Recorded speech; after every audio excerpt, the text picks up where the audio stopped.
Management is a goal oriented process because, अरे भाई मेरे, तो सिंपली बात है, एक बंदा अगर कहीं जॉब ढूंढने जाता है तो उसको मैनेजमेंट से क्या फर्क पड़ता है। मम्मी जब कहती है खा ले मेरा राजा बेटा, तुम घंटा राजा नहीं हो। मम्मी को काम कराना होता है दे बेलन से, संसी से, जो उनके हाथ में आ गया, चप्पल जूता, चार मारने उन्हें मालूम है काम हो जाएगा। सो मैनेजमेंट एक कला है। देखो यार, तुम्हारी मम्मी की अलग कला है, पापा की अलग कला है, भाई बहन अगर तुमसे बड़े हैं तो उनकी अलग स्ट्रैटेजी होती है। ये आर्ट है। क्लास ओवर होते ही अपने छोटे भाई बहनों पे राज चलाने लगो, ठीक है? वो मैनेजमेंट नहीं है, वो अत्याचार के अंदर ही काउंट होता है। बेचारे छोटे भाई बहनों से जो तुम काम कराते हो ना, नालायक हो।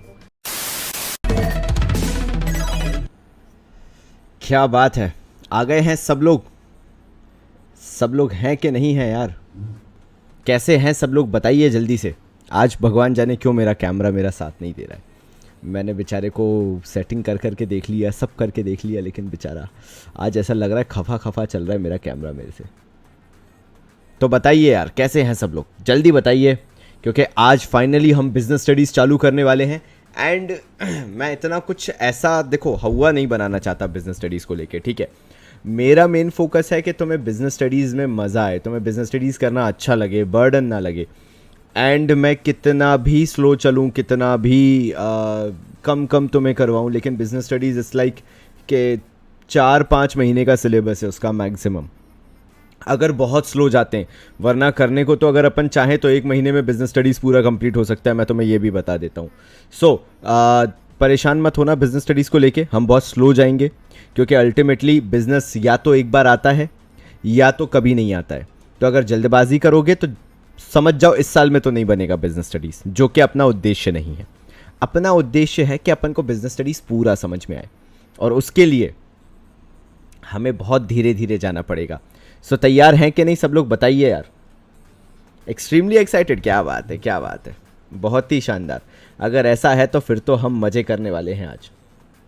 प्रथम भाई बोल रहे हैं कॉमर्स बाबा दरबार की जय बोलिए, क्या बात है। मतलब क्या माहौल ही बना लिया है क्या आज पूरा? भजन वजन करें थोड़े बहुत।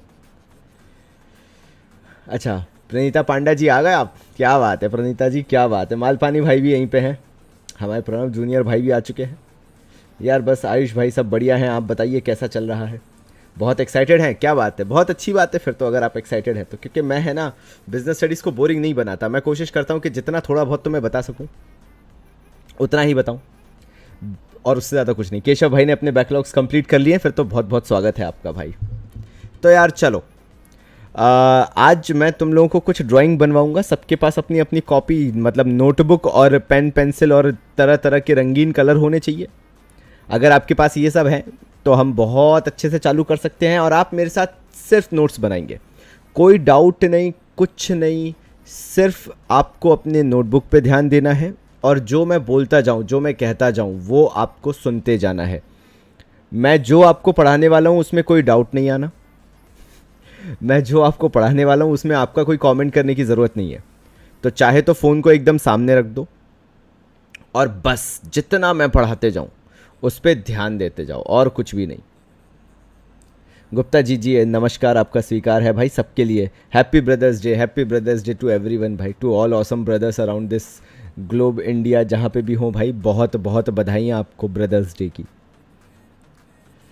अच्छा, ओपिनियन चाहिए मृदुल भाई, ठीक है यार, मैं तुमसे बात करता हूँ, बिल्कुल बिल्कुल बिल्कुल। तो चलो यार शुरू करते हैं। मैंने तो अपनी कॉपी निकाल ली है, लेट्स सी तुम लोगों ने अपनी कॉपी निकाली है या नहीं निकाली है।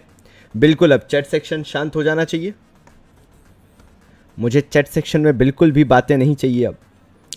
तो शुरू करते हैं। मेरे पास तो भाई मेरी कॉपी तैयार है, this is my business studies copy. बताइए कैसी लग रही है? नहीं मत बताओ, मैंने चैट करने को मना किया है। तो सबसे पहले तो हम हेडिंग डालते हैं। सब लोग अपना फ़ोन जो है वो उसमें लाइव चैट पे एक बार क्लिक कर दें तो लाइव चैट आपकी ऑफ हो जाएगी, और फिर उसे लैंडस्केप मोड में कर लें, तो आपको लाइव चैट से कोई परेशानी नहीं होगी। और मैं चाहूँगा कि यहाँ पे कोई भी अब चैट पे ध्यान ना दे। तो चलो शुरू करते हैं भाई। इसी से बोर्ड एग्ज़ाम का पहला रूल चालू होने वाला है, और मैं तुम्हें वो बताऊंगा बिजनेस स्टडीज़ के अंदर जो तुम्हें हिंदुस्तान में तो खैर पूरे में से कोई टीचर शायद कभी नहीं बताएगा। मैं ऐसे ऐसे टिप्स और ट्रिक्स तुम्हें बताऊंगा कि बिजनेस स्टडीज़ में स्कोर कैसे किया जाता है। सबसे पहली चीज़, अगर आप अपने स्क्रीन के राइट हैंड साइड देख पा रहे हैं तो मैं आपको कुछ स्पेशल बताना चाहूँगा। ये जो आपका राइट हैंड साइड कॉर्नर होता है, इसमें करीब आप 1 से 1.5 सेंटीमीटर की एक सीधी लाइन ड्रॉ कर लें। उससे ज़्यादा मोटी नहीं, मैंने खैर बहुत ज़्यादा कर दी, मैं थोड़ी और पतली कर देता हूँ। यस, इतनी आपको 1 to 1.5 सेंटीमीटर की आपको इस तरफ से लाइन ड्रॉ करनी है। ये आपके लिए आज का पहला उपदेश है। जो चीज़ें आपको कमाल तरीके से कोई और नहीं बताएगा वो मैं आपको बताना चाहता हूँ, और उसका कारण बहुत सिंपल सा है बेटा लोग। आपकी बोर्ड एग्ज़ाम्स की कॉपीज़ कुछ इसी तरीके की होती हैं। ये वाली इस तरफ वाली लाइन तो आपको बनानी खुद से पड़ेगी, ये तो आपको पता होगा। ये वाली लाइन बोर्ड एग्ज़ाम्स में आपको बनानी पड़ती है, लेकिन साथ साथ में आपको इस तरफ भी एक लाइन ड्रॉ करनी है। और उसका रीज़न ये है कि जब आपकी बोर्ड एग्ज़ाम की कॉपियाँ चेक होने जाती हैं तो उनको बंडल में बांधा जाता है और बहुत ट्रैवल करती हैं, टेम्पो एम्पो में तक गड्डियाँ भर भर के जाती हैं, बोरियों में भरी हुई रहती है। मैं तुम्हें लिटरली बताऊं तो मैंने तो एक बार जब मैं स्टेशन पे एक जगह रुका था, मैं ट्रिप पे गया था, तो मैंने देखा था बोर्ड की कॉपियाँ बोरे में भरी हुई पड़ी थी। होता क्या है, जब रस्सी से बांधा जाता है तो इस तरफ वियर एंड टियर होने के चांसेस रहते हैं, और मैं नहीं चाहता कि तुम्हारे आंसर्स पे उसका फ़र्क पड़े। तो ज़्यादा ऐसा नहीं कि इतनी लाइन खींच दो, तुम सोचो तुम्हारी आधी कॉपी फटी जा रही है, ऐसा बिल्कुल नहीं होगा। एटलीस्ट एक सेफ डिस्टेंस लेके यहाँ पे एक लाइन ड्रॉ कर दो, सो दैट इन केस अगर कुछ होता भी है तो तुम्हारे आंसर्स पे इफेक्ट ना पड़े। और जैसे मैंने थोड़ी सी फैंसी हेडिंग डाली है, मैं चाहूँगा कि तुम लोग भी ऐसी ही फैंसी हेडिंग डालो, क्योंकि देखने में थोड़ा सा अच्छा लगता है कि हाँ भाई हम पढ़ना शुरू कर रहे हैं, लगता है कि यार हम थोड़े से सीरियस हैं, बस और कुछ नहीं। तो यार शुरुआत करते हैं nature and significance of management से। अब पता है, मैं इसमें अगर तुम्हें सिखाना चालू करूं, अभी मैं कुछ लिख नहीं रहा, मैं सिर्फ तुम्हें गूगल खोल के दिखाता हूं, ठीक है। इसमें मैं सिर्फ मैनेजमेंट टाइप करूंगा, और अगर मैं मैनेजमेंट में इमेजेस ओपन करता हूं तो तुम्हें एक बहुत ही अच्छी सीनरी दिखती है। यहां पे जब भी मैनेजमेंट की बात आएगी, मैंने कुछ नहीं किया, मैंने सिंपली ओपन किया है। यहाँ पे तुम्हें कहीं पे भी इंडिविजुअल बंदा नहीं दिख रहा है। यहाँ पे जहाँ पे जितनी भी चीज़ें दिख रही हैं तुम्हें यही बता रही हैं कि भैया ये कॉम्प्लेक्स नेचर का होता है, और साथ साथ में मैनेजमेंट के अंदर मिलके काम करना होता है। ये वाली देख लो इमेज, चाहे ये वाली इमेज देख लो, कोई भी इमेज उठा के देख लो। Management is kind of a task जो सबको मिलके करना है, कोई अकेला इंसान नहीं कर सकता। ये वो जो दाढ़ी वाला दिख रहा है ना तुम्हें लेफ्ट से, दूसरा वो मैं ही हूँ, मतलब ऐसा मुझे लगता है कि वो मैं ही हूँ। तुम्हें ये चीज़ें पता होना चाहिए कि जो मैनेजमेंट है वो कभी भी इंडिविजुअली नहीं किया जाएगा। मैनेजमेंट जैसा टास्क हमेशा 2 या 2 से ज़्यादा लोगों का काम होता है। कभी तुमने अपने दोस्त के लिए बर्थडे पार्टी ऑर्गेनाइज की हो या कभी कोई ऐसा काम किया हो तो तुम्हें समझ में आएगा कि हाँ यार, मैनेजमेंट में लोग तो लगते हैं, अकेले हम नहीं कर सकते। गूगल जी की अगर हम परिभाषा देखें तो उन्होंने बोला है कि पहली चीज़ तो ये नाउन है, उससे हमें घंटा फर्क नहीं पड़ता, हमें फ़र्क पड़ता है डेफिनेशन क्या बोल रहा है। The process of dealing with और कंट्रोलिंग थिंग्स और पीपल। हमें यहाँ पे मैनेजमेंट ने 2 चीज़ें क्लियर कराई जो कि हमारी बुक्स जनरली हमें नहीं सिखाती है, और इसलिए बोला जाता है कई बार जो ज्ञान है वो बुक्स के बाहर से भी मिल जाता है। मैनेजमेंट ने जो 2 चीज़ें सिखाई उसको हम लिखना चालू करते हैं। भाई मैनेजमेंट जो है वो थिंग्स का भी हो सकता है, चीज़ों का भी हो सकता है, और लोगों का भी हो सकता है। कभी आप अकेले ये नहीं कह सकते कि यार नहीं यार, जो मैनेजमेंट है ना, जो मैनेजमेंट है वो तो सिर्फ और सिर्फ लोगों का ही होता है। नहीं, मम्मी ने कभी घर साफ रखने को कहा हो, घर छोड़ो अगर अपना कमरा ही साफ करने को बोला हो, that is also a part of management. Management ही है। मम्मी कितना चिल्लाती हैं, देखो घर कितना गंदा पड़ा हुआ है, देखो तुम्हारा रूम कितना गंदा पड़ा हुआ है। अरे भाई ऐसे ही थोड़ा ना कहती है मम्मी, ये चीज़ जानती है कि मैनेजमेंट अपने आप में एक डिसिप्लिन है। It brings discipline to the people और टू द थिंग्स, जिसको भी बोलना चाहो। मैनेजमेंट अपने आप में एक डिसिप्लिन लेके आता है, एक कल्चर लेके आता है। मैनेजमेंट कभी भी नहीं कहता कि नहीं भैया फ्रीलांसिंग कर लो। मैनेजमेंट डेफिनेशंस दे देता है हर चीज़ को, जो भी चीज़ तुम करना चाहते हो। तो दो चीज़ें निकल के आई। अब हम बुक की परिभाषा के हिसाब से अगर देखें तो यहां पे आप लिखोगे, सब लोग हाइलाइटर उठा लो, जिसके पास हाइलाइटर ना हो कोई दिक्कत नहीं है, इन्वर्टेड कॉमास में डाल देना। Management is the art of getting things done through others. Management वो कला है जिससे तुम अपना काम दूसरों से करवा सकते हो।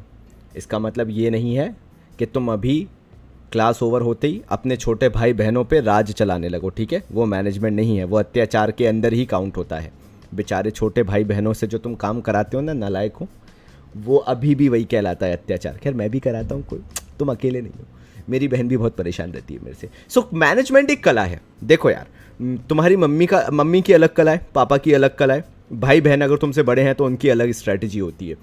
ये आर्ट है और ये हर तरीके से डिफरेंट होता है। ऐसी ऑर्गेनाइजेशन के अंदर भी डिफरेंट होता है। छोटा सा एग्जांपल देता हूँ तो यार सुनो, मम्मी को काम कराना होता है दे बेलन से, संसी से, जो उनके हाथ में आ गया, चप्पल जूता, चार मारने उन्हें मालूम है काम हो जाएगा। तुम सुबकते सुबकते काम करोगे लेकिन काम कर दोगे। Management is the art of getting things done through others. माँ ने काम निकलवा लिया, या तुम काम नहीं कर रहे तो पापा कैसे काम करवाते हैं? पापा कुछ नहीं करेंगे, एक्सप्रेशन भी नहीं देंगे, बस आंख दिखा देंगे। पता नहीं उनकी आंखों में ऐसा क्या होता है कि तुम सीधे बोल दोगे मैं तो कर ही रहा था, मैं तो कर ही रहा था, मैंने तो बोला ही नहीं कि मैं नहीं करूँगा। और भाई बहन जो ठहरे वो करवाते हैं ब्लैकमेल करके। वो सिर्फ आपको ब्लैकमेल करेंगे कि मैं ये बता दूंगा घर पे, वो बता दूंगा, और काम निकलवा लेते हैं। तो again management is such kind of thing. Management एक तरीके से काम नहीं करता है, ना कोई इसको डिफाइन कर पाए कभी कि यार मैनेजमेंट के लिए कोई स्ट्रैटेजिक तरीका क्या होता है, या कोई स्पेसिफिक तरीका बता दो कि यार इस तरीके से तो मैनेजमेंट कंप्लीटली हो ही जाएगा। नहीं हो सकता, पॉसिबिलिटी नहीं है। मैनेजमेंट अपने आप में एक ऐसी चीज है जिसकी बहुत सारी कलाएं हैं, ठीक है? मम्मी जब कहती है खा ले मेरा राजा बेटा, तुम घंटा राजा नहीं हो, लेकिन मम्मी क्यों कहती हैं? क्योंकि उन्हें तुम्हें खाना खिलाना है, तो किसी तरीके से तो खिलाना पड़ेगा। तो ये मैनेजमेंट अपने आप में एक आर्ट है। और तभी बोलते हैं अगर लाइफ में सबसे बड़ा कोई मैनेजर तुम कभी लाइफ में फेस करोगे तो वो कोई चिल्लाने वाला या डराने वाला नहीं है, वो तुम्हारी माँ है। क्योंकि वो तुम्हें लाइफ में सबसे बड़े लेसन्स देती है और वो सिखाती है कि वाकई में मैनेजमेंट क्या होता है। और हर बार फोर्स की ज़रूरत नहीं होती है, कई बार चीज़ें प्यार से भी करवा ली जाती हैं, बस आपके अंदर वो पेशेंस लेवल होना चाहिए। एंड याद रखना, अगर आगे फ्यूचर में तुम में से कोई भी मैनेजर बनने जा रहा है या कोई भी हाई पोस्ट पे काम करना चाहता है, तो अगर तुम वायलेंट हुए तो that means you don't have a grip on your juniors. अपने सबॉर्डिनेट्स पे तुम्हारी ग्रिप नहीं है। तुम वो इंसान हो जो ज़रा में फ्रस्ट्रेट हो जाते हो, तो तुम वो इंसान हो जो अपना टेम्पर कंट्रोल नहीं कर पाते। And it is a sign of a loser. जो गुस्सा करता है वो ज़िंदगी का सबसे बड़ा लूज़र होता है। और जो अपना काम रखता है, द वन हु कीप्स काम, वो अलग ही लेवल का इंसान होता है। लोग उससे जलते हैं कि ये लाइफ में इतना खुश कैसे है, ये इतना चुप और शांत कैसे रह लेता है। पहली सीख मिल गई मैनेजमेंट के बारे में। इससे ज़्यादा कुछ याद रखने की ज़रूरत नहीं है। नाउ मैं तुम्हें कुछ बताने वाला हूँ, लिखो तुम लोग मेरे साथी। कोई अगर आपका भी सॉरी मैंने एकदम से डरा दिया, अगर आप नहीं सुन रहे थे तो, लिखने में बिजी थे तो। कोई अगर आपसे कभी पूछता है क्या मैनेजमेंट प्रोसेस है, आप बोलोगे हाँ ये एक प्रोसेस है। क्योंकि मैनेजमेंट वो चीज़ नहीं है कि वन टाइम किया और ख़त्म हो गया। मैनेजमेंट वो प्रोसेस है जो रेगुलर चलता रहता है। रेगुलर किसी को कंट्रोल करना, रेगुलर किसी पे अथॉरिटी रखना, रेगुलर किसी से काम करवाना मजाक नहीं है।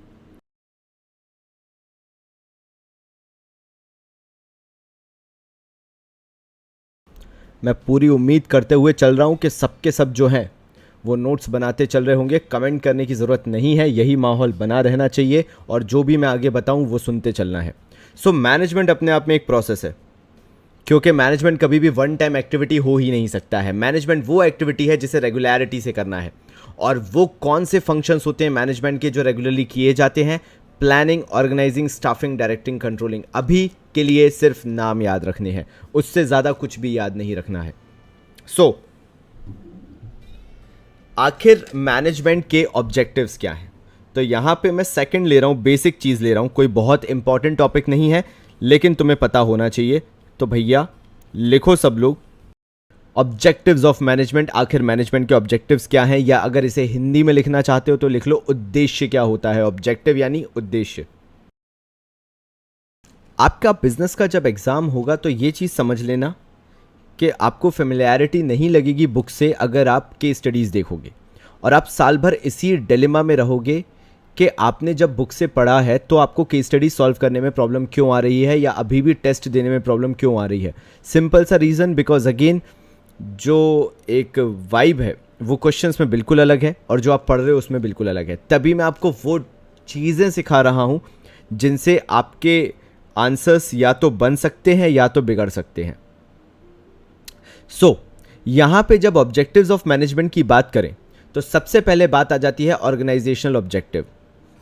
अगर कोई आपसे पूछता है कि यार बिजनेस के अंदर ये मैनेजमेंट का ऑब्जेक्टिव क्या है, क्यों हम बोलते हैं कि management is kind of a necessity for a business, without management you can not have any kind of activity. तो ऑर्गेनाइजेशन के लिए अगर कोई बेसिक ऑब्जेक्टिव है मैनेजमेंट का तो वो है सर्वाइवल एंड ग्रोथ। देखो यार, सारी चीज़ें डिसिप्लिन के अराउंड रिवॉल्व करती हैं। एक बिजनेस को चाहिए होता है डिसिप्लिन, एक बिजनेस को चाहिए होता है एनवायरनमेंट। जैसे बोला जाता है कि भैया ड्राइंग रूम में बैठ के या बिस्तर पे बैठ के पढ़ाई नहीं होती है, सेम ऐसे ही मैनेजमेंट के साथ भी है या बिजनेस के साथ भी है, that without management that staff और that entire management can not work in any condition, can not operate in any condition, because sense of obligation होना ज़रूरी है। और ऑर्गेनाइजेशन के लिए आज के टाइम पे दो चीज़ें बहुत इंपॉर्टेंट हैं, सर्वाइवल एंड ग्रोथ। क्योंकि बिजनेस प्रॉफिट्स कमा लेते हैं, बहुत इजी चीज़ होती है आज के टाइम में प्रॉफिट्स कमाना। एक प्रॉफिटेबल कंपनी बनना बहुत आसान है, लेकिन उसको सस्टेन करना मतलब सर्वाइव करना और उसको फ्यूचर के लिए ग्रो करना, ये दो चीज़ें बहुत मुश्किल से आती हैं। तो अगर कोई पूछे कि ऑब्जेक्टिव ऑफ मैनेजमेंट के अंदर ऑर्गेनाइजेशनल ऑब्जेक्टिव क्या है, तो भैया वो है सर्वाइवल एंड ग्रोथ।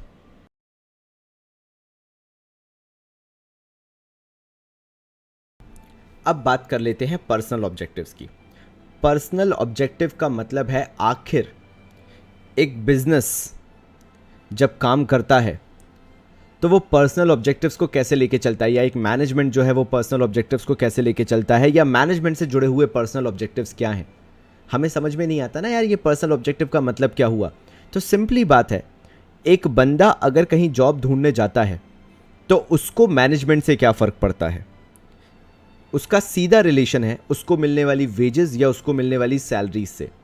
कोई भी बंदा ऑर्गेनाइजेशन के अंदर अगर काम करने जाता है तो वो फोकस अपना रखता है कि मेरे भी कुछ पर्सनल एक्सपेक्टेशंस हैं, मेरे भी कुछ विजन्स हैं, वो पूरे होने चाहिए। And a good management always consider those personal objectives. Management directly linked होता है कि एक एम्प्लॉय की पर्सनल ग्रोथ कितनी है, एक एम्प्लॉय की पर्सनल ऑब्जेक्टिव्स को कितना ध्यान में रखा जाता है। क्योंकि कंपनी भी समझती है कि अगर सालों साल कोई इंसान काम कर रहा है किसी ऑर्गेनाइजेशन के अंदर तो वो इंसान भी चाहता है कि उसकी ग्रोथ हो, उसको फेयर सैलरीज मिले, फेयर वेजेस मिले। तो यहाँ पे वही कुछ पॉइंट अपन ने डिस्कस किए हैं। जैसे इसमें सबसे पहला बोला गया फेयर वेजेस एंड सैलरीज। मतलब सीधी सी बात है, अगर एक बेस ऑब्जेक्टिव भी किसी मैनेजमेंट का है पर्सनल ऑब्जेक्टिव को लेकर, तो वो ये है कि क्या वो मैनेजमेंट इतना इफेक्टिव है कि वो फेयर वेजेस और सैलरीज एम्प्लॉयज को प्रोवाइड करवा पा रहा है। दूसरी चीज़, गुड वर्किंग कंडीशंस। सीधी सी बात है, अगेन वही चीज़ कि अगर एक मैनेजमेंट इफेक्टिव है तो वो अपने एम्प्लॉयज़ का मैनेजमेंट प्रॉपर वे में करना जानता होगा और अल्टीमेटली वो कंडीशंस प्रोवाइड करवा पाएगा जैसी एम्प्लॉयज़ डिमांड करते हैं, या एटलीस्ट बेसिक वर्किंग कंडीशंस जो होती हैं वो तो प्रोवाइड करवा ही रहा है। साथ में हर एम्प्लॉय चाहता है कि वो ऑर्गेनाइजेशन में ग्रो हो, वरना वो छोड़ के जाने को भी तैयार होता है। तो ग्रोथ प्रोस्पेक्ट होना चाहिए और पर्क्स मिलने चाहिए।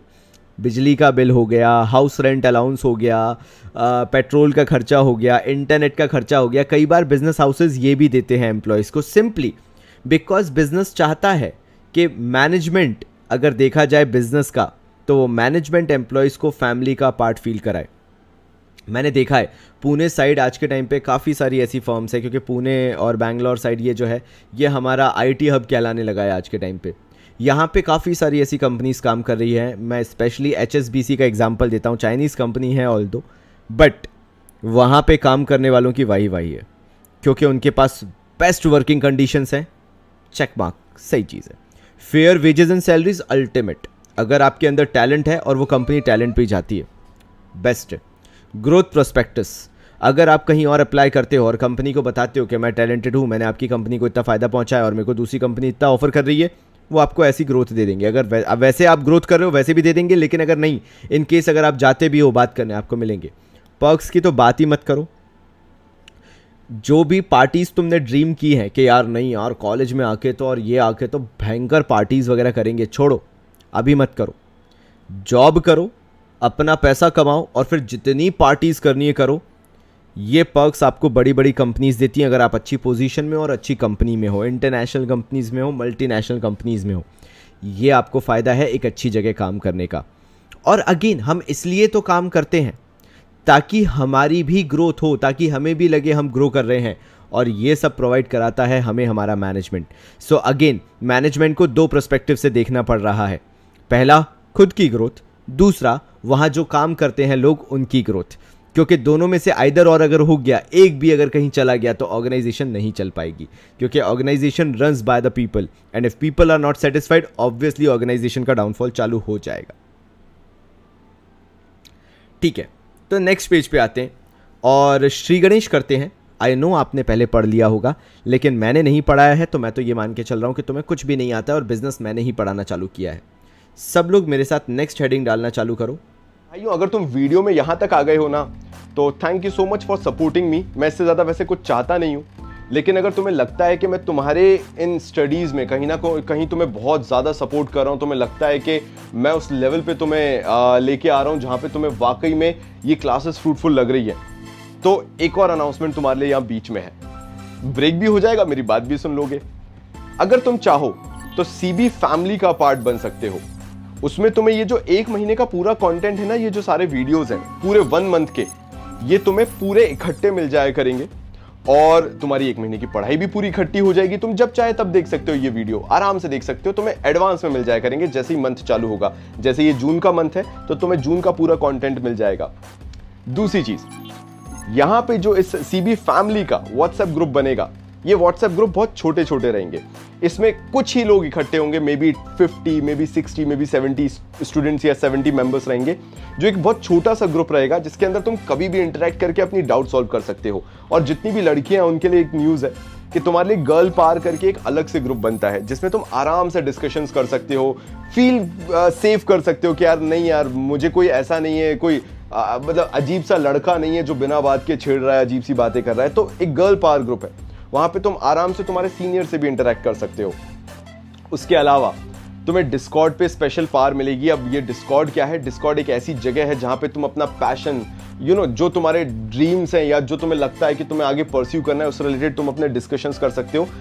इंडिया का सबसे बड़ा कॉमर्स का सर्वर है, वहां पे आके तुम्हें एक स्पेशल पावर दे दी जाएगी सो दैट तुम जब इंटरेक्ट करो तो तुम्हारे नाम के सामने लिखा हो कि भाई तुम स्पेसिफिक पावर के साथ उस डिस्कॉर्ड सर्वर पे बैठे हो।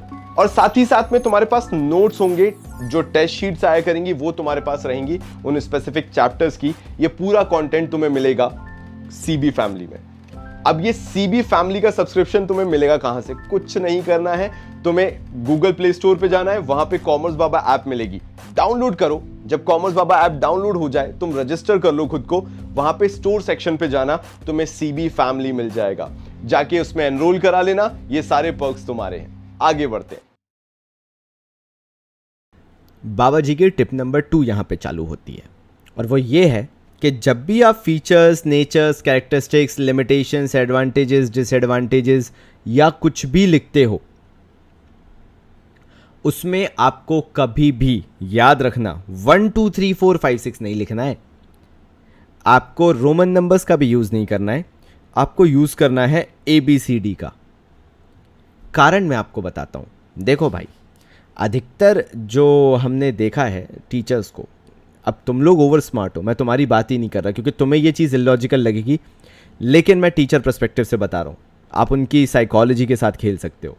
एक बेचारा टीचर जो बोर्ड की कॉपी चेक करने बैठा है, उसको दिन की 30 कॉपीज़ चेक करनी है। मैं आपको रियलिटी बता रहा हूँ, और शायद इसलिए मैं स्कूल टीचिंग में कभी नहीं रहना चाहता था, because it is unnecessary work और वो भी बहुत बर्डन वाला। उसको 30 कॉपी चेक करनी है दिन की, एक टीचर को जो आपकी बोर्ड की कॉपी चेक कर रहा है, प्लस उसको हर कॉपी के हिसाब से मेरे ख्याल से 30 रुपये 40 रुपये मिलते हैं या 80 रुपये मिलते हैं, आई डोंट एग्जैक्टली रिमेंबर। इससे ज़्यादा रुपये नहीं मिलते। Like a teacher gets 40-50-60 rupees hardly for checking one copy. अब वो जानते हैं भैया जो टीचर चेक कर रहे हैं कि अगर उनने 30 कॉपीज़ वो एक दिन में चेक नहीं की तो अगले दिन उन्हें वो कॉपीज़ जो पेंडिंग है उनको देखना पड़ेगा और उनका बर्डन बढ़ता चला जाएगा। तो वो क्या करते हैं, धड़ल्ले से आपकी कॉपी चेक करना चालू करते हैं। जिस कंफर्ट जोन में अभी आप जिस कंफर्ट जोन में अभी आप बैठे हुए हो ना, उसमें हर चीज़ का लॉजिक निकालना बहुत आसान है। लेकिन उनकी सोचो जो बेचारे ऐसे प्रेशर में ऐसी कंडीशंस में काम कर रहे हैं, उनके पास कोई लॉजिक नहीं है। तो हम उनको थोड़ा सा और कंफ्यूज कर सकते हैं क्योंकि हमें चाहिए मार्क्स। अगर तुमने मान लो फीचर्स लिखना चालू किए और फीचर्स में भी क्वेश्चन के हिसाब से तुम्हें 5 लिखने थे, लेकिन तुमने देखा तुम्हें तो 4 ही याद आ रहे हैं। अब अगर तुमने 1 2 3 4 करके लिखा हुआ है तो वो जो टीचर फ्रस्ट्रेटेड बैठा है वो ऑलरेडी पकड़ लेगा कि 4 तक गिनती है, और हो सकता है वो तुम्हारे 1 मार्क काट ले क्योंकि तुमने 1 पॉइंट तो लिखा नहीं, 5th पॉइंट मिसिंग है।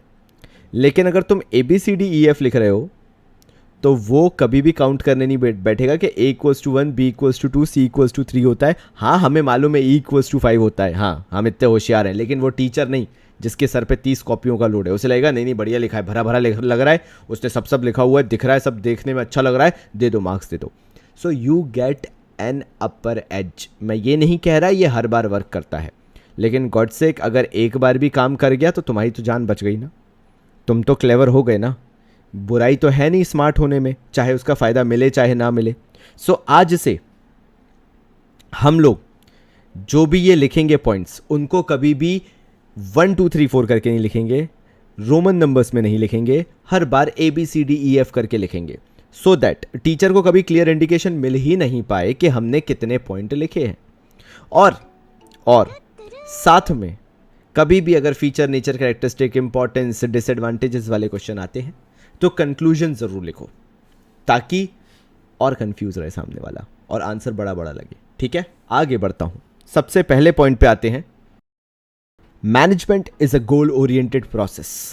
सोशल ऑब्जेक्टिव अभी ज़रूरत ही नहीं है तो सोशल ऑब्जेक्टिव अभी नहीं करेंगे। जो मैं करते चले जाऊं वो तुम लोग करते चले जाओ। और क्योंकि फेरू भाई साहब ने पूछा है तो मैं बता देता हूं एक इंपॉर्टेंट चीज़ जो बिजनेस स्टडीज़ में बच्चे गलती करते हैं, तुम लोग उस पर भी ध्यान दे लो ज़रा। कई बच्चों को देखा है मैंने काफ़ी बच्चों को देखा है, पता है वो क्या करते हैं, एक होता है होशियार, दूसरे होते हैं डेढ़ होशियार।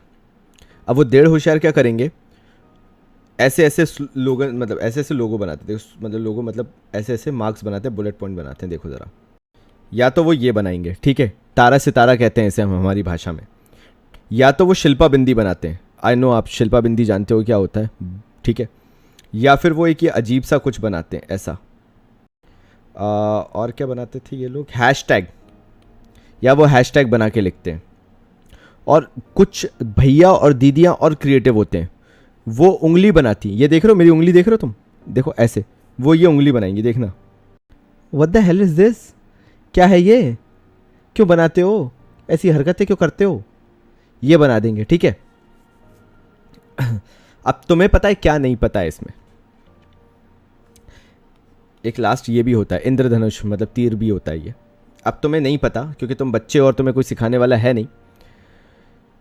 मैं जानता हूं लोगों को, मैं बैठता हूं ऐसे लोगों के साथ जो मुझे बताते हैं कि बोर्ड में कॉपी चेकिंग का पैटर्न क्या है, ठीक है। कॉमर्स वाला अगर कोई देख रहा है तो मैं ये भी बता देता हूं कि मैं जो कॉमर्स मतलब बिजनेस स्टडीज़ होता है ISC में, लेकिन कॉमर्स भी एक सब्जेक्ट होता है ISC में। मैं कॉमर्स की जो चीफ एग्जामिनर है, मैं उनके साथ पिछले 3 सालों से मैं लगातार मिल रहा हूँ, मैं अटेंड कर रहा हूँ उनके जो सेमिनार्स वगैरह होते हैं। अब वो मैं कैसे, वो बाद में बताऊँगा। मैं आपको लिटरली बता रहा हूँ कि ये जो भी यूज़ करते हैं उन अति होशियार लोगों के स्पेशली मार्क्स काटे जाते हैं। आई नो ये इंग्लिश में एप्लीकेबल है, आप इंग्लिश में यूज़ कर सकते हो, इंग्लिश सब्जेक्ट में, बट बिजनेस और इको में सॉरी, अगर आप ये कर रहे हो तो आप अपने मार्क्स लूज़ कर रहे हो। मैं आपको पहले ही बता रहा हूँ, अगर आपको लगता है कि आपको इससे ज़्यादा मार्क्स मिल रहे हैं तो पता नहीं, प्लस का तो पता नहीं, लेकिन -1 ज़रूर हो जाएगा, ये मैं गारंटी दे रहा हूँ आपको।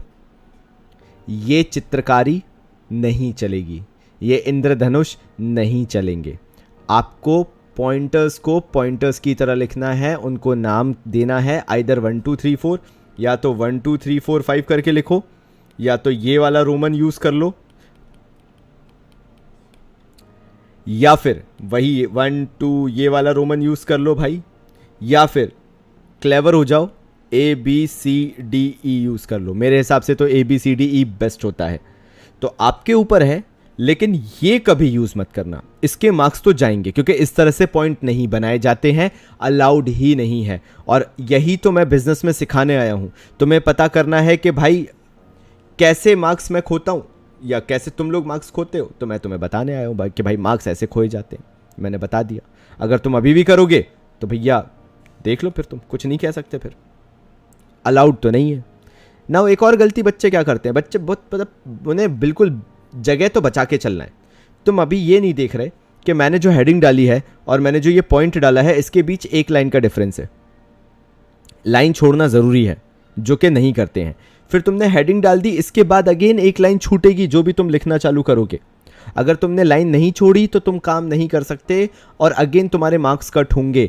If you really feel like कि why you are not getting marks in business studies, ये तुम्हारे ऑलमोस्ट 5 से 10 मार्क खा जाता है। तो चलो, management is a goal oriented process को करना चालू करते हैं। और याद रखना, जैसे मैंने हेडिंग काफ़ी अच्छी डाली है, तुम्हें भी डालनी है। उसके बाद जो पॉइंट है उसे थोड़ा सटल रखना है, थोड़ा एवरेज रखना है, और उसके बाद एक्सप्लेनेशन आता है।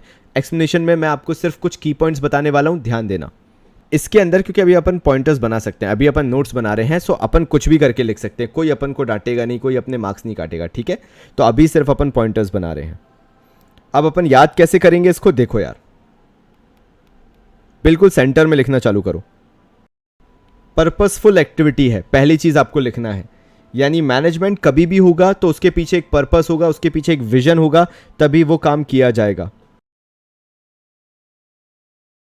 अगर तुमने इस पॉइंट में इतना भी लिखा है तो तुम्हें फुल मार्क्स मिलेंगे। पर्क्स को इंसेंटिव्स भी कहते हैं प्रखर, बिजनेस लैंग्वेज में। वैसे बिजनेस लैंग्वेज में पर्क्स भी बोलते हैं, कोई दिक्कत नहीं है, बट इंसेंटिव्स भी बोल सकते हो। अब पॉइंट की दिक्कत क्या होती है, हमें तो भैया शुरुआत से ही अपनी बिजनेस को सुधारना है, और अगर हम नहीं सुधारेंगे तो अगेन हमारे मार्क्स कटेंगे, और फिर ऐसा लगेगा कि यार कहाँ गलती कर रहा था, मुझे तो कभी किसी ने समझाया ही नहीं। तो सुनो मेरे भाइयों, जितने भी लोग हैं ना, वो गलती कहाँ से करते हैं, पहले तो हेडिंग डाल दी, management is a goal oriented process, check करो ज़रा हेडिंग डली हुई है, और उसके बाद उनका लिखना चालू पता है कैसे होता है, वो लिखते हैं management is a goal oriented process because. अरे भाई मेरे, जब तुमने हेडिंग डाल दी है management is a goal oriented process, तो वही लाइन को एक्सप्लेनेशन में रिपीट करने की का ज़रूरत है, कोई ज़रूरत नहीं है। दैट मीन्स जो सामने वाला चेकर है वो आपकी जब कॉपी चेक कर रहा है तो पहले ही देख के उसको बुखार आ गया। और क्यों बुखार आ गया, क्योंकि उसने देखा कि तुमने पहले जो लाइन हेडिंग डाली है वही एक्सप्लेनेशन में छाप दी है। वो समझ गया कि तुम गधे हो और तुम्हें कुछ नहीं आता। लेकिन नहीं, हम ऐसे नहीं हैं, हमें खुद को चेंज कर रहा है, चेंज करना है, कर रहा है। वाह, हम क्या करेंगे, हम सिंपली लिखना चालू करेंगे, जो बेसिक्स हैं उसके आगे भले ही राम कहानी जोड़ देंगे। सामने वाले के सामने चीज़ें क्लियरिटी में होना चाहिए। जैसे शुरुआत कहाँ से होगी कि मैनेजमेंट अपने आप में एक पर्पसफुल एक्टिविटी है, और उसके अंदर जो भी गोल डिफाइन होते हैं that are always clear, specific and measurable. मैंने अभी यही करवाया है। अपन इसमें कैसे लिखना चालू करेंगे, मैंने ये क्यों लिखवाया है पॉइंटर्स में, क्योंकि आपको याद करने में आसानी हो, एंड ये एरोज सबसे बेस्ट तरीका है याद रखने का। आप लिखना चालू करोगे management is a purposeful activity that defines goals in a specific, clear and measurable manners. अब उसके आगे तुम्हें जो भी करना है, जो भी लिखना है, कोई तुम्हें नहीं रोकेगा। लेकिन एक सेंटेंस जब तुम बना दोगे तो सामने वाला क्लियर हो जाएगा कि यार तुम्हें मालूम है कि आंसर्स कैसे लिखे जाते हैं। यानी जो चेकर होता है वो तुम्हारे पॉइंटर्स की फर्स्ट 2 लाइन देखकर, आंसर की फर्स्ट 2 लाइन आपको देख के आपको मार्क्स देता है। और अगर आप वो फर्स्ट 2 पॉइंट्स को ही क्लियर नहीं लिखोगे, बिना बात के एक्सप्लेनेशन लिखोगे आपको दिक्कत होगी।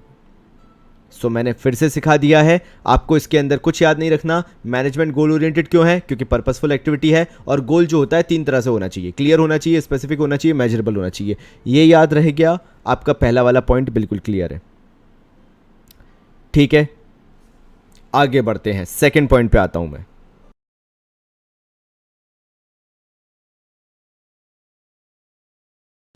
प्रीति, लिखना अपन को एक्सप्लेनेशन ही है, लेकिन क्या ऐसा ज़रूरी है कि अपन वो एक्सप्लेनेशन के फॉर्म में ही अपने नोट्स बनाएं? नहीं, नोट्स हमारे ऊपर है, हम कैसे भी बना सकते हैं। अब मेरे पास ये नोट्स बने हुए दिख रहे हैं तुम्हें Preeti? Purposeful activity, goal should be clear, specific and measurable. हमें क्या करना है यार, इसको बस एक बार सेंटेंस में तो हमें कन्वर्ट करना है, वो हमारे लिए आसान होगा। लेकिन अगर मैं सेंटेंस में अपने नोट्स भी बनाने लगा तो मुझे याद करने में बहुत डिफिकल्टी होगी, इसलिए मैंने इसको एक चार्ट की तरह लिख लिया। अब जब मैं एग्जाम में लिखूंगा तो ऑब्वियसली मैं पैराग्राफ में लिखूंगा, बट वो पैराग्राफ याद रखना मेरे लिए अब बहुत आसान है कि management is a purposeful activity in which goals are being defined in a clear, specific and measurable manner. मैं हर बार आंसर दूंगा, हर बार थोड़ा डिफरेंट होगा, लेकिन मेरे माइंड में एक चीज़ है कि मुझे क्या लिखना है। और अगर आप पहले ही कहानी चालू करते हो कि management is a goal oriented process because करके, तो टीचर समझ जाता है कि तुम्हें थॉट्स नहीं आ रहे हैं, तुम्हारा दिमाग नहीं चल रहा है और तुम बेतुकी की बातें कर रहे हो। That should not happen. इसलिए दिमाग ऐसे चलना चाहिए कि नोट्स इतने क्लियरली गिवन हो। जैसे बी पॉइंट पे आता हूं मैं, जो भी मैंने लिखा है, B point is management is pervasive. अब टीचर तुम्हारे आंसर में ढूंढ रहा होगा ये point, management is pervasive because it is present everywhere. मेरे को मालूम है प्रेजेंट एवरीवेयर लिख सकते हो, और अधिकतर लोगों को यही है कि भैया प्रेजेंट एवरीवेयर लिख दें, लेकिन ऐसा नहीं चलेगा, प्रेजेंट एवरीवेयर नहीं चलेगा। मैनेजमेंट की यूनिवर्सल एप्लीकेबिलिटी है, आपको ये डिफाइन करना पड़ेगा, और तभी मैंने उसे रेड पेन से लिखा है क्योंकि आपको पता होना चाहिए। तो आप लिखना कैसे चालू करोगे कि जब पैराग्राफ बनाओगे ना, ऑब्वियसली आप बोर्ड में आंसर्स पैराग्राफ में लिखोगे, पॉइंट के बाद जो हेडिंग डाली है, मतलब याद रखना बिना हेड्स के पॉइंट का कोई मतलब नहीं है। दैट मीन्स आपके पास हेड्स होने चाहिए, जैसे अभी अपने पास है 2 हेड्स हैं अपने पास। अब अपन एक्सप्लेनेशन लिखेंगे तो आपका एक्सप्लेनेशन एक लाइन छोड़कर यहां से चालू होगा। आप लिखोगे management is universally applicable, which means that whether it is a small, medium or large scale organization or social, political or legal aspect, management can be applied anywhere. इस तरीके से आप लिख दोगे, इतना ही लिख दोगे, मैं कोई बहुत कॉम्प्लिकेटेड भाषा नहीं बोल रहा, और ना आपको इसमें अंग्रेजी कॉम्प्लिकेटेड लिखने की ज़रूरत है। मैं ये तक एग्जाम्पल दे सकता हूँ कि भैया एक 10वीं क्लास तक का बच्चा था, हिंदी मीडियम का था, वो 11th में मेरे पास आया, मैंने उसे 11th 12th करवाया और बहुत एवरेज लैंग्वेज लिखना सिखाई, बहुत एवरेज। उसने 82 83 मार्क्स स्कोर कर लिए थे आउट ऑफ 100, बहुत एवरेज लैंग्वेज से भी। तो आपको कुछ हार्ड एंड फास्ट बहुत शानदार लैंग्वेज लिखने की ज़रूरत नहीं है, आपको बेसिक लैंग्वेज भी आती है तो आप 100 आउट ऑफ 100 ला सकते हो। बस जो टेक्निकल टर्म्स मांग रहे हैं, जो वो एक्सपेक्ट कर रहे हैं, उनको लिख के दे दो, जैसे मैंने यहाँ पे सिखाया। मैनेजमेंट इज परवेसिव का मतलब मैनेजमेंट हर जगह मौजूद है, चाहे वो कोई भी जगह हो, चाहे वो स्मॉल स्केल ऑर्गेनाइजेशन हो, मीडियम स्केल ऑर्गेनाइजेशन हो, लार्ज स्केल ऑर्गेनाइजेशन हो। सोशल मतलब चाहे किसी की बर्थडे पार्टी हो, पॉलिटिकल चुनाव वगैरह, या कोई बीजेपी जीपी कांग्रेस वगैरह जानते हो पार्टी हो, या कोई भी लीगल एस्पेक्ट हो, कोई फर्क नहीं पड़ता। मैनेजमेंट आपको हर जगह देखने को मिलेगा, आपको हर जगह एक डेफिनेशन, एक डिफाइंड तरीका देखने को मिल जाएगा हर जगह। नेक्स्ट पॉइंट आते हैं, हमारा सी पॉइंट।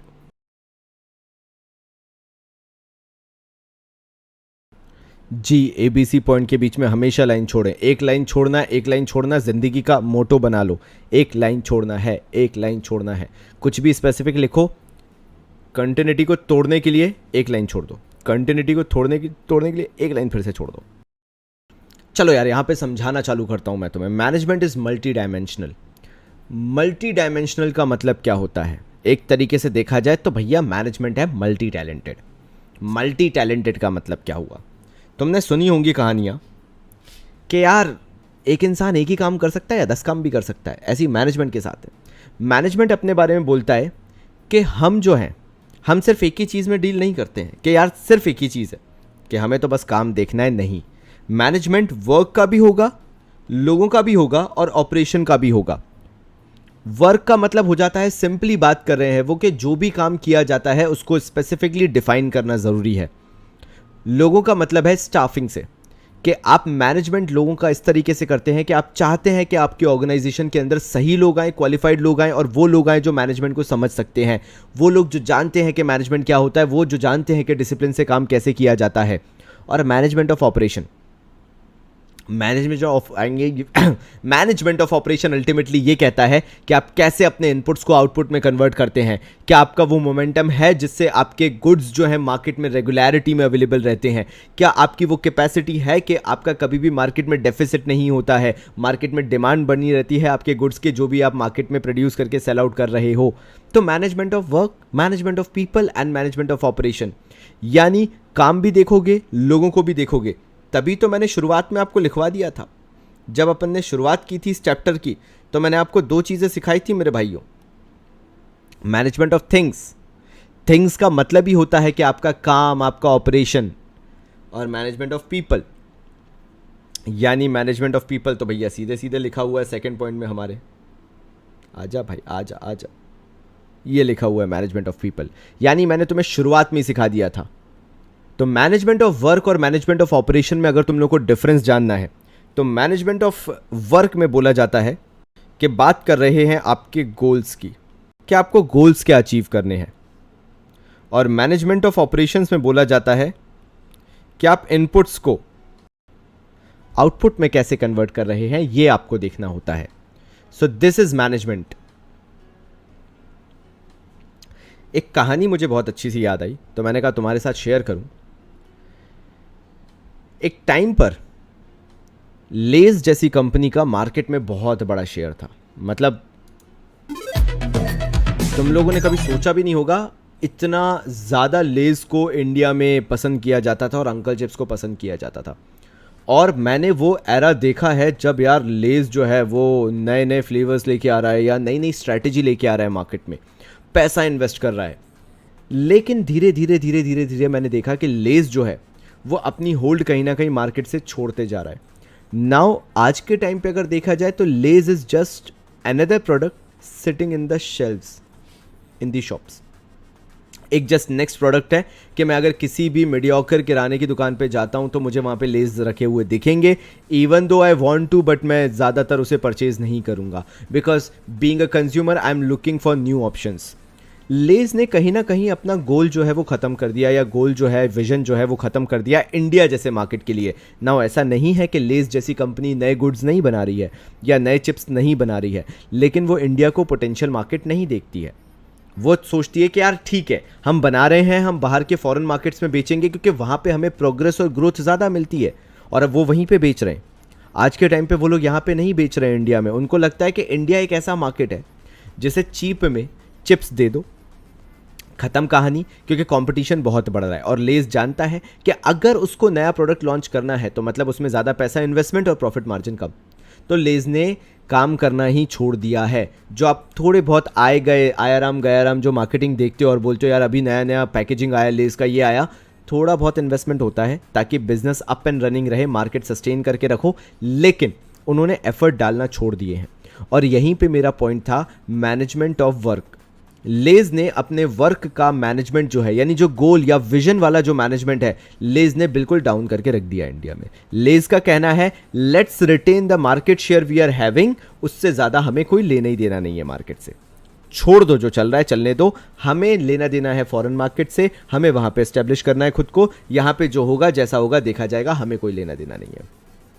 सेम हालत यही हुई, ऐसी नहीं हुई वैसे बेसिकली देखा जाए तो, लेकिन कोशिश की कि थम्स अप ने, तुम्हें पता नहीं होगा थम्स अप का क्या क्रेज हुआ करता था एक टाइम पे, मतलब यार नेक्स्ट लेवल, थम्स अप पी लो मतलब जिंदगी सफल हो गई तुम्हारी। लेकिन धीरे धीरे धीरे सलमान खान को भी लेके आए, रणवीर सिंह को भी लेके आए, पता नहीं किस किस को लेके आए, बट वो थम्स अप मार्केट कैप्चर करने में कामयाब नहीं हो पाया, क्योंकि अगेन इंडिया एक सैचुरेटेड मार्केट है।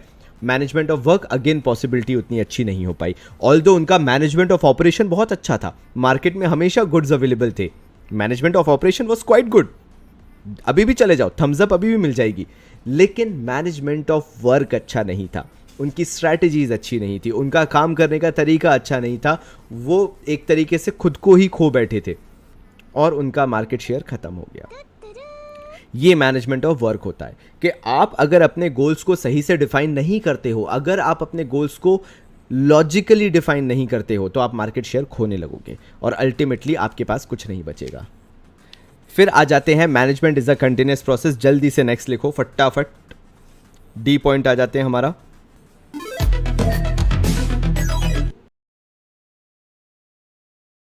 हमारे माइंड में अधिकतर गलतफहमियां ऐसी होती हैं कि हमें बहुत सारी चीज़ें बिजनेस में याद रखनी है, लेकिन ऐसा नहीं है। अगर आपने मैनेजमेंट चैप्टर बहुत आसानी से कर लिया, बहुत आराम से कर लिया, तो जैसे मैंने आपके लिंक बिठाए थे अकाउंट्स के अंदर ना, मैं पूरे लिंक आपके सारे चैप्टर्स के बिठा दूंगा मैनेजमेंट से ही। अगर आपने अकेला ये चैप्टर अच्छे से कर लिया, और सबसे बड़ी बात है बेयर करना 1 घंटे के लिए, साथ में नोट्स बनाना, क्योंकि अल्टीमेटली इतना आसान काम नहीं होता है, थोड़ा सा तो पेशेंस लेवल चाहिए होता है। तो जैसे management is a continuous process, 2 लाइनें याद रखनी है इसमें कि इसको परफॉर्म करना है रेगुलर बेसिस पे, और ये वन टाइम थिंग नहीं है। बस इतना इतना लिखो, इतना इतना। तुम्हें पैराग्राफ जो बनाना पड़ेगा तुम्हारे बोर्ड एग्जाम में पॉइंट के अंदर लिखने के लिए, जो पैराग्राफ बनाना पड़ेगा, अगर इतना भी तुमने उसके अंदर लिखा है, तुम्हारे फुल मार्क्स कहीं नहीं जा रहे हैं। एंड याद रखना, ज्वाइन सबने किया, लेकिन बेचारे कुछ लोग ने हार मान ली। लेकिन जो अभी भी टिके हुए हैं, एक चीज़ याद रखना, सक्सेस ऐसे ही मिलती है जब हम थोड़ा थोड़ा थोड़ा थोड़ा करते हुए चलते हैं, हम चीज़ों को प्रायोरिटी पे रखते हैं। तो अगर तुम लोग अभी भी कर रहे हो, अभी भी सीख रहे हो, तो ये 1 घंटा एंड में तुम्हें बहुत काम आएगा तुम्हारे बोर्ड एग्जाम्स के, क्योंकि तुमने थोड़ा थोड़ा करके सीखा है। इकट्ठा तो कोई भी कर ले, लेकिन उससे फ़ायदा कुछ नहीं है, कभी सीख नहीं पाओगे। It is not a thing कि तुम 1 दिन में पूरा सीख जाओ। ये थोड़े थोड़े नोट्स बनाओ, तुम्हें बहुत फ़ायदा होगा। तो management is a continuous process जब मैंने लिखवाया तो मैंने यही बोला कि मैनेजमेंट एक ऐसी चीज़ है जिसको रेगुलर बेसिस पे परफॉर्म करना ज़रूरी है। सेम लाइक बिजनेस स्टडीज़, मन चाहे हो ना हो, बुरा लग रहा हो, अच्छा लग रहा हो, ये 1 घंटा देना ज़रूरी है। हफ्ते में मांग रहा हूँ मैं, और मैं तो कह भी नहीं रहा कि कुछ बहुत ज़्यादा मैं करवाऊँगा तुम्हें। थोड़ा बहुत करते चलो, वो स्मॉल स्मॉल डोजेज मिलना बहुत ज़्यादा ज़रूरी है, क्योंकि कभी भी इसके कारण तुम्हें बिजनेस बर्डन जैसा लगेगा ही नहीं, तुम्हें थोड़ा थोड़ा करना है। तो मैनेजमेंट रेगुलर बेसिस है, साथ साथ में ये कभी एक बार नहीं किया जाता, ये थोड़ा थोड़ा करके हमेशा करते चले जाना है हमें। So management is not a one time thing, it is being done on a regular basis. ये याद रख लो, काफ़ी है भाई। याद रखना, बूंद बूंद से घड़ा भरता है। वो कौवे की कहानी याद है या नहीं, प्यासा कौवा जो था, बहुत अच्छी कहानी थी, मुझे उसी से इंस्पिरेशन मिलती है। मैं भी तो नोट्स बना रहा हूँ ना तुम्हारे साथ, जितना तुम्हें लिखना है उतना मुझे भी लिखना है, मैं भी लिख रहा हूँ तुम्हारे साथ, तभी तुम लिख रहे हो मेरे साथ। सो इसके अंदर कुछ खास नहीं है, तो भाई मैं इतना समझाऊंगा भी नहीं, क्यों टाइम पास करें इसके अंदर। नाउ नेक्स्ट आ जाता है, management is a group activity.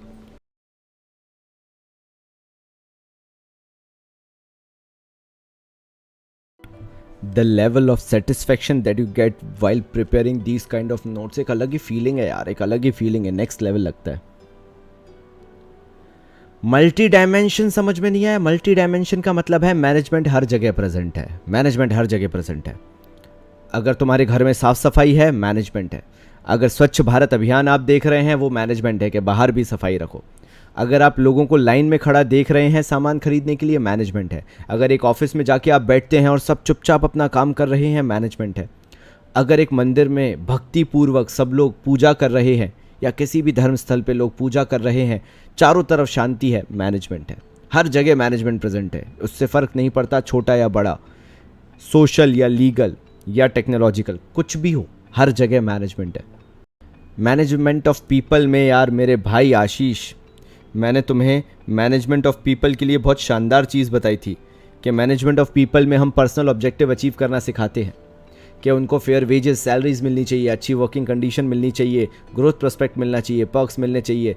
ये मैनेजमेंट ऑफ पीपल है, बस और कुछ नहीं। तो मैनेजमेंट एक ग्रुप एक्टिविटी है, क्योंकि सबसे पहली चीज़ आ जाती है कि management can not be done in isolation, और management can not be performed in isolation, which simply means कि मैनेजमेंट एक ऐसी चीज़ है कि आप अकेले नहीं कर सकते हो, आपको अपनी चीज़ें दूसरों को बतानी पड़ेंगी, आपको उनको समझाना पड़ेगा, तब जाके मैनेजमेंट होता है। अकेले अकेले नहीं किया जा सकता है, और जो अकेले रहता है वो ज़िंदगी भर अकेले रह जाता है। इसी से बाबा जी का एक थॉट सुन लो, जो मैं सबको बोलता हूँ, क्योंकि मैंने कहीं सुना था और मुझे याद नहीं रहा कि मैंने कहाँ सुना था, लेकिन एक बहुत ही सिंपल चीज़ थी कि यार मैनेजमेंट जो है वो, मैनेजमेंट चलो छोड़ो, मैं लाइफ की बात बता देता हूँ कि एक टाइम तक तुम्हारी ग्रोथ जो है वो तुम्हारे कारण होती है, लेकिन एक टाइम बाद अगर तुम्हारी प्रोग्रेस रुक रही है, वो भी तुम्हारे कारण ही है, क्योंकि तुम दूसरों के साथ काम करने को तैयार नहीं हो। After reaching a certain point you have to built up a team. अकेले कभी भी कुछ अचीव नहीं होता है। तो भैया मैनेजमेंट को भी ऐसे ही देखो कि अकेले एक लेवल तक किराने की दुकान चला लोगे, लेकिन अगर उसके आगे बढ़ना है तो फिर आपको टीम चाहिए ही चाहिए। प्रांजलि ने पूछा है कि मल्टी डायमेंशनल को कैसे लिखेंगे। देखो जनरली यार मल्टी डायमेंशनल तो बात करता है कि मैनेजमेंट ऑफ वर्क है, मैनेजमेंट ऑफ पीपल है, मैनेजमेंट ऑफ ऑपरेशंस है। आप उठाओ और इतना लिख दो बस। Management is multi dimensional because it talks about all the 3 things. पहले मैनेजमेंट ऑफ वर्क करके लिख देना, because you have to define the goals of the organisation, that is why management is involve. Management of people because you also have to think about the human resource which management is having by giving them proper salaries, incentives and everything. Management of operations because it defines how you convert your inputs into outputs. फिर pervasive देखो, generally multi dimensional और pervasive बहुत close आ जाते हैं। जब हम pervasive को define detail में करते हैं ना बेटा लोग, तो उसको हम मल्टी डायमेंशनल बोलते हैं। मैं आपको ये भी समझा देता हूँ। Pervasive is an upper thing कि यार मैनेजमेंट, परवेसिव का मतलब हर जगह है। जैसे बोलते हैं ना भगवान हर जगह है, ऐसे ही मैनेजमेंट हर जगह है। एक बर्थडे पार्टी भी मनाने चले जाओ, एक शादी अटेंड करने चले जाओ, स्कूल के अंदर चले जाओ, फैक्ट्री के अंदर चले जाओ, ऑफिस के अंदर चले जाओ, फिर उसके अंदर डिटेलिंग में आता है मैनेजमेंट इज मल्टी डायमेंशनल। ये चीज़ है। अभिनंदन ने बिल्कुल सही कहा है, since you are not upgrading you are downgrading. बिल्कुल सही है। So somewhere at some point of time you will need a team to back you up. Again आप अकेले ग्रो नहीं कर सकते हो। आपको अगर ग्रो होना है तो अल्टीमेटली आपके पास वो माहौल होना चाहिए, वो टीम होनी चाहिए जो आपको विजन दिखा सके। And to be very honest, मैं एक चीज़ तुम लोगों को खुद बताता हूँ मेरे पर्सनल एक्सपीरियंस से, बिकॉज मैं भी एक टाइम तक बहुत रिलेक्टेंट था इन चेंजेस को लेके आने के लिए, बट एक टाइम तक मैंने खुद को ग्रो किया।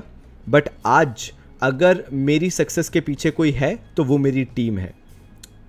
शिवांगी, प्रकाश का नाम भी ऑब्वियसली यार नेक्स्ट लेवल है, वो बहुत मैनेज करता है। जय भावसार, ये सारे लोग हैं जिनकी वजह से आज मैं यहाँ पे हूँ। सो अगर मैं इनको इन्वॉल्व नहीं करता और सोचता कि नहीं मैं ही सारे काम कर लूँगा, शायद मैं कभी सक्सेसफुल नहीं हो पाता जहाँ पे आज मैं हूँ। So management can not be performed in isolation, you need to have a team. A group of people होने चाहिए जिनके आपके जैसा सेम विजन हो और आप उससे टीम वर्क बिल्डअप कर सको और काम बांट लो और वो करते चले जाएं। This is how management works. तो बताओ यार, ये चीज़ें अभी तक समझ में आई या नहीं आई? कैसा लगा इतना पढ़ के, इतना जान के कैसा लगा? आज का तुम्हारा होमवर्क इतना रहेगा, ये नोट्स के साथ साथ अभी तुम लोग 1 घंटा और बैठोगे और जो भी मैंने तुम्हें नोट्स बनवाए हैं इनके साथ तुम्हारा एक टॉपिक होमवर्क में रहेगा, इंपॉर्टेंस ऑफ मैनेजमेंट। नाउ जब भी नेक्स्ट क्लास चालू होगी मैं खुद इनके नोट्स बनवाऊंगा इंपॉर्टेंस ऑफ मैनेजमेंट के, लेकिन अभी के लिए तुम्हें सिंपली कुछ नहीं करना है। यही इंपॉर्टेंस ऑफ मैनेजमेंट जो है तुम्हें खुद के नोट्स बनाने हैं और ग्रुप पे एक दूसरे के साथ शेयर करने हैं। जिनको भी ये ज्ञान और आत्मा अभी तक नहीं आई है कि business can not be done in isolation और business studies can not be done in isolation, बेटा बहुत गलत जा रहे हो। बिजनेस स्टडीज अकेला एक ऐसा सब्जेक्ट है जिसको तुम्हें मिल बांट के ही करना पड़ेगा। यानी 1 घंटे बैठ के इंपॉर्टेंस ऑफ मैनेजमेंट के जैसे मैंने नोट्स बनाए हैं, बिल्कुल एरो वाले ऐसे ही बनाओगे। सेम नोट्स चाहिए, देख रहे हो यहाँ पे ये नोट्स, मुझे ऐसे ही नोट्स चाहिए। तुम लोग नोट्स बनाओगे और एक दूसरे के साथ शेयर करोगे। अकाउंट्स पढ़ने से आता है, इकोनॉमिक्स याद करने से आता है, बिजनेस स्टडीज समझने से आता है। थिंकिंग ओपन करो, थिंकिंग ब्रॉड करो। ऐसे नोट्स बनाओ, एक दूसरे के साथ बैठ के सीखो एक दूसरे से, और जैसे जैसे तुम सीखते चले जाओगे तुम्हारे नोट्स बनते चले जाएंगे, तुम्हारा लेवल ही नेक्स्ट हो जाएगा। भागने की ज़रूरत नहीं है। मुझे घंटा फ़र्क नहीं पड़ता किसके स्कूल में क्या चल रहा है, क्योंकि मुझे तुम्हारे बोर्ड एग्जाम्स का रिजल्ट बनाना है। तुम्हारे बोर्ड में 98 आ जाएंगे और अगर प्री बोर्ड में 50% भी आए होंगे तो चल जाएगा। बोर्ड्स में कम आ गए तो कॉमर्स बाबा का कोई काम ही नहीं बचा फिर। और मैं रश नहीं करवाता भाई, जिसको परेशानी है बता देना मुझे पर्सनली। मैं बहुत प्यार मोहब्बत से करवाने वाला इंसान हूँ। मुझे चाहिए कि मेरे हर बच्चे के फुल मार्क्स आए। तो भाइयों मिलता हूँ कल फिर तुम सबसे। तो मिलते हैं अपनी अगली क्लास में, कल मिलते हैं। तब तक के लिए बहुत सारा प्यार और धन्यवाद।